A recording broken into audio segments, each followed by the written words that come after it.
Good morning, everybody. Johnny Maffey here, Fox 17. We're live right now on Fox 17 News this morning. Just checking the stream to make sure we're up.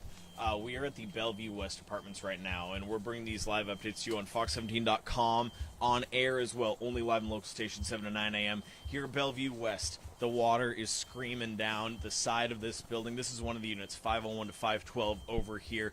We can hear some alarms going off inside, some beeping, and then if we get a little bit closer...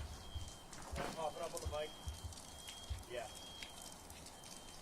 This water's racing down. The icicles are where, they normally wouldn't be. And then it's happening inside as well.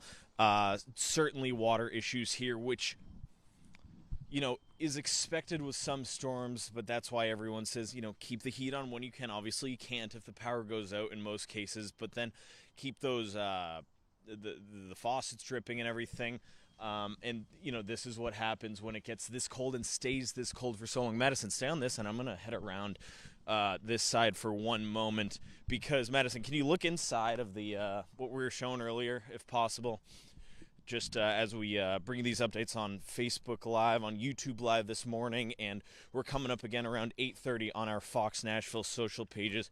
I'm just walking to the side of the building here. We're keeping Madison on the tripod because it's so icy. Just that camera, not very, it's just not super smart when it's so icy over here to hold that camera on one side. You're off balance. So we're staying on the tripod, but I'm just walking to this sprinkler room on the side of the building that you can't see on the camera, but I'm over here at the sprinkler room.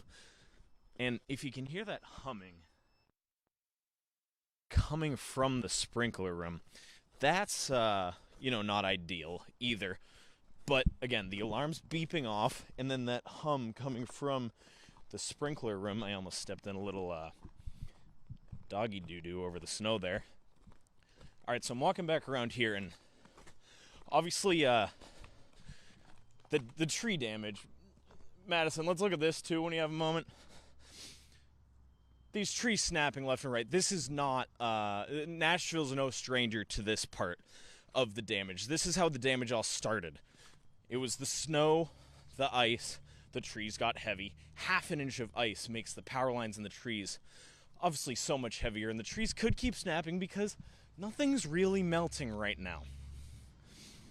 And then, as things go with these ice storms and this cold stretch, it's a long stretch of this cold weather, that's where we get, as we come back over here to this, and I'll bring the microphone back up to it so you can sort of hear, again, what's going on.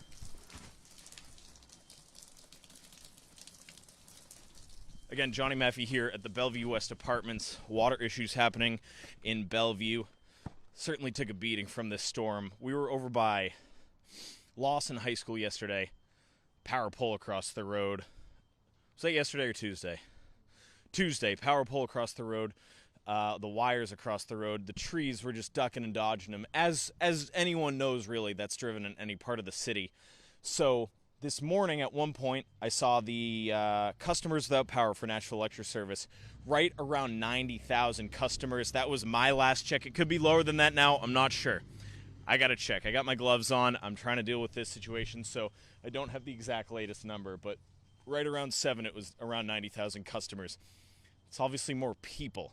Dennis Ferry, our I-Team reporter, our veteran investigative reporter, said the average is around 2.2 people per household in Nashville. So 90,000 times 2.2, you do that math. It's more than 200,000 people without power, 90,000 customers. That's sort of the math and how we look at it. But that's why we say customers, guys, because we know it's more people. We just, don't always know exactly how many people it is per household. Another thing. We have multiple interviews up with Nashville Electric Service right now because we are bringing them your concerns, not just from here in Bellevue, from Madison, from East Nashville, from all across the city. I asked them directly about lack of staffing ahead of time. Could they have done more to prepare? Will they do more to prepare next time? You can check that